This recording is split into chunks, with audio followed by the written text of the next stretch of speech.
what it's become, and this is why UFC kicks our ass in the ratings. This is why everybody wants to go. Now, downtown, again, I'm just using Nashville for an example. There's an amateur UFC company down here that does, MMA fights, and they're putting 700-800 people in the same building that wrestling draws 30. And why is that? Look, I can't defend it. I mean, it's wrestling has become a cartoon on TV, and it's trickled down to the independents where it's become such a joke that people feel they don't have to work to achieve their goals of being on TV, and they feel as long as they can make themselves internet famous, they have a shot. Well, you nailed it right there. The internet, professional wrestling is the one sport and job in this country, and I'll say sport, that the internet ruined and did not help. 100%. Football became the most popular sport in the world because of what? Fantasy football. Yep. Right?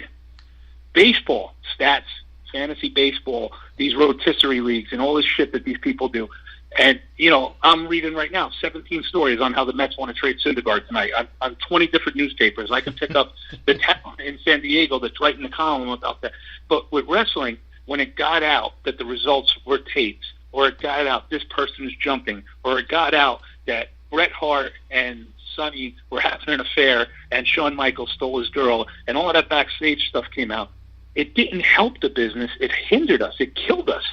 And now you look at guys that would rather get you to click on their fucking Instagram and get 50,000 likes on a photo than go to the gym, tan, and put some arms on instead of looking like a fucking Q-tip in a T-shirt.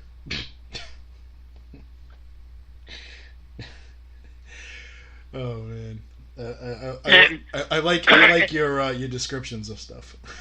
But am I wrong? No, not at all. Listen, I'm gonna say something, and I'm gonna put myself down here.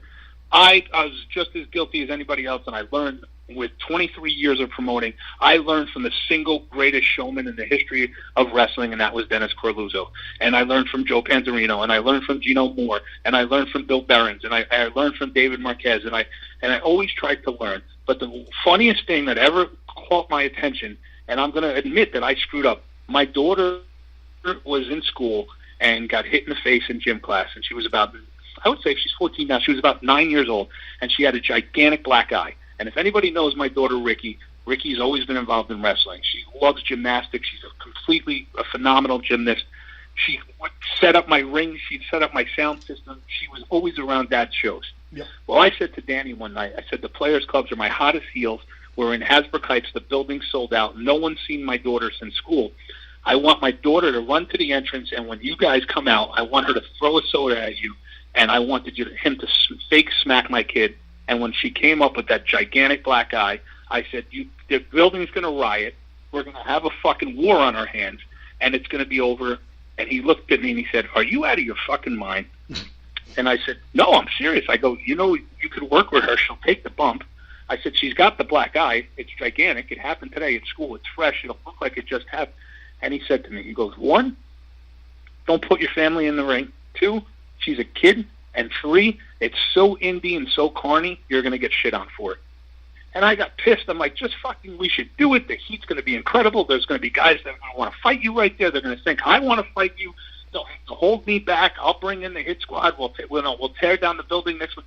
And he's like, it's not worth the negative press of putting a child in front of the fucking ring and having that shit come on you. And it took me a couple months to realize he was dead serious.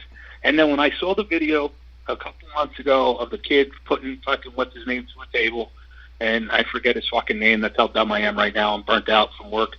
But who did he put through the table that it didn't go through 9 times? I'd be honest with you, I don't even know. You know who I'm talking about, but yeah. a chat show. And it was terrible. And I sat there and I said to myself, here's a guy who's going above and beyond, working as hard as he is, doing innovative things like having the wrestlers come in and do reviews and the tryouts and being very creative. But sometimes you need a veteran presence to pull you back, and sometimes you just need another opinion to just reel you in. And that's the problem nowadays, is that this generation, again, is not trained in the respect and in the business. Mm-hmm. And I remember How I learned one day is I was managing Boo Bradley, who was Balls Mahoney, and we were in Steubenville, Ohio, in front of 5,000 people, and I'm managing Boo Bradley against Shane Douglas, which was a huge feud down there through Smoky Mountain and through ECW, and it was like joint shows all over, and it was before Balls went to ECW, and it was intermission, and I would lead Boo Bradley around on the chain, and we were doing the heel thing, and he wasn't taking pictures or anything, but he would walk through the crowd and intimidate the kids and everything, and I made the mistake of walking about 5 feet in front of Shane Douglas at the babyface's table, and Boo ripped the chain out of my hand and pulled me back about 10 feet, and he looked at me, and he shot me this terrible look, and I went to the side with him, and I said, what did I do? And he goes, you stupid motherfucker, I'm feuding with him all over the country. We've got a huge street fight set up for tonight, and you're going to walk past this fucking table, and I'm a heel, and I don't jump him. You make me look bad. And that's the proper way to think about this business, not let's drive to the arena in the same fucking car. Let's get out and hang out together at intermission, and let's not look through the curtain and hang out when we're up next, and it looks like we're hanging out and having a party. And the respect and the values that were installed for 70 years in this business went right out the window with the fact that Instagram and Snapchat gets these guys over, not their work or their respect for the business. Right. No, I mean, we see it at independent shows all the time. You have, and I use the girls for an example, because a lot of these girls put on some absolute great matches, and they'll beat the crap. I mean, literally beat the crap out of each other in the ring, and 12-minute, 15-minute match. Great ending, and then the show will hit intermission, and they're signing autographs at their tables right next to each other. At the same table, yeah. Yeah. Or they drove to the show together, and that's okay if you want to park 2 blocks away, but it's not okay if you're doing it in front of everyone. Yeah. Well. Yeah. Well, I mean that I didn't get. I never. And then and I co-run a women's division, and I try not to be retentive when it comes to stuff like that, but that does annoy me, when you got your 2 girls are feuding each other and they're literally sharing a table or literally next to each other when you have this gigantic school gymnasium. Why not talk shit from across the room at each other, continue that in-ring feud with each other, and I just don't think that exists anymore. No, it doesn't, because the illusion has been given away. The facade has been broken down so much by the fact that people, 1, didn't care, and 2, listen, everyone has to learn, and everyone has to get better, and everyone needs to be in the room, and everybody needs to train. But that's another key word. Where are people training nowadays? Where are the stars of today coming from? Because other than Creative Pro, who's training people anymore? Where are they going to get trained? There's a couple of schools. You have Warriors of Wrestling, runs out of Staten Island. They have a school there. Okay. You have I think Monster Factory still has a school. Matt Tremont does. Okay. Well, I wasn't up to date on those guys, but obviously I know the Monster Factory, and I know Joe's got something going in Staten Island, and they're doing great. But my what I was being sarcastic about was, are people going to train? Are people spending the time honing their craft more than 1 day a week, or is this a weekend warrior sport now? I think it's more. I would say the majority of your roster is probably a once a month type thing. I'm sure they hit the gym frequently during the week or whatever, but as far as like in-ring training, I'm thinking the majority of your roster is probably just going show to show once a month. Right. So it's a part-time gig that they could tell their girlfriends or their moms that they're pro wrestlers, and they're not taking it serious. And there's your answer to why the business is struggling. It's one of many. There's no territories. David Marquez and I, in 2007, Tommy Dreamer was working in the office at the WWE, and we laid out a situation where we wanted to become NXT years before NXT ever took place. It might have been 2005, I'm sorry. And we went to him and said, listen, we've got casinos in Vegas, we've got a building in Newark that hosts 10,000 people, we've got a place in Florida, and we've got a place in Los Angeles. Let's take this show on the road, give us a very small budget, or just give us your guys, and let us run them in with our guys, and set up what, at the time, would have been a minor league system. And we showed Tommy the tapes, and guys like Carl Anderson and Fred Sampson and Joey Ryan. And Carl Anderson and Joey Ryan were a tag team called the Un-Americans, and they were so over that when they were in all-Mexican buildings, they would start a war. They would get jumped by fans. They'd have to fight their way to the back. They were managed by a guy named Vanderpyle. You had Adam Pearce, you had Cole Cabana, and you had guys that knew and respected this business. And again, that was the last generation. And if you look at it, Joey went on to become famous. Carl Anderson is a super mega star right now. You had AJ Styles in that mix. You had Cole Cabana in that mix. And these are guys that went on to be extremely, extremely popular and famous. And Jim Ross shot the idea down and said that they didn't need our help and that they had something in the works and that they were planning. And obviously, down the road, it became NXT. But we used to run shows on Wednesday nights. And when I went up into Maine with Mario Savoldi, and we were running Maine from 2007 to 2011, and we were up there Wednesday, Thursday, Friday, Saturday, Sunday nights, and we would drive back on a Sunday night, 13 hours, and go to work on Monday. But we would use our vacation days to go up there on a Wednesday and run shows on Wednesday and Thursday, and then do 2 big shows on Friday and Saturday. And Tommaso Ciampa started his gimmick up there with us.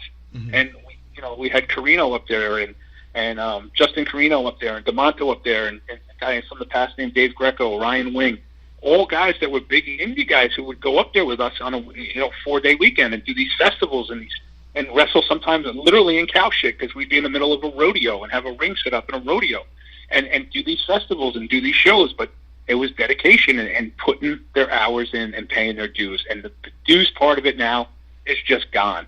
Yeah. And it's just gone. And that's a shame. And, Tommy Dreamer runs a great Fed out there.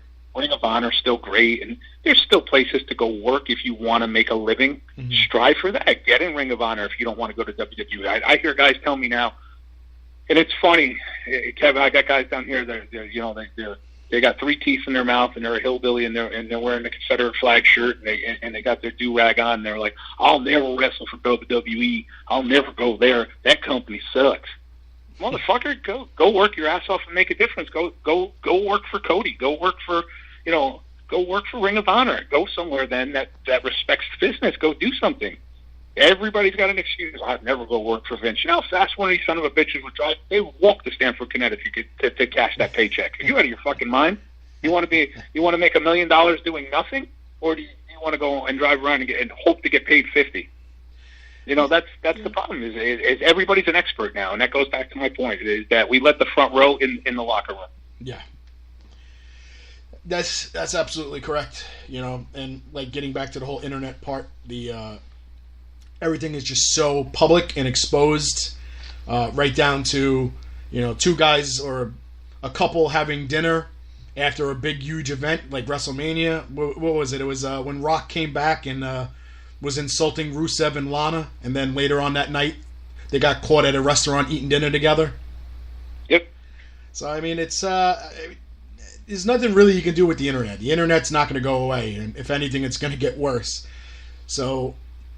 Listen, the internet, like I said, this is the one business in the country that it harmed more than it helped. Yes. Okay? Is pro wrestling. And I know we're going to get into this in the whole ESS rant about Big Cass but you know what? Eric was right. Motherfucker, guys laying on the ground having a seizure, you shouldn't be whipping out your cell phone trying to fucking that part famous. I agree with. Absolutely. Not making excuses for anybody, but that's the generation that we live in, that these people rather have their 5 minutes of social media fame than help a person. We've seen people get mugged. We've seen people get beaten, and these people are filming. People in car accidents, and they're filming these people bleeding in the front seat of their car, leaned over a steering wheel. That's unfortunately that's the way it is. I'm not saying it's right. It's definitely not right. It's Generation Sue, because everybody's just Sue happy, and everybody wants to have videotape. And police officers Obama made police officers bad people. It was, he never backed their law enforcement here for the last 8 years, and this country all of a sudden turned heel on police. Well, listen, are cops great people? No, they're not all great people. There's a bunch of fucking cops that I wish that when I was a kid that smacked me around, that I wish I can run into in a dark alley. Right. But respect and law enforcement and respect of the government. And listen, I am not a political person. I can give a fuck less. Whoever that president is, if it was that cunt would have won, excuse me, I mean Hillary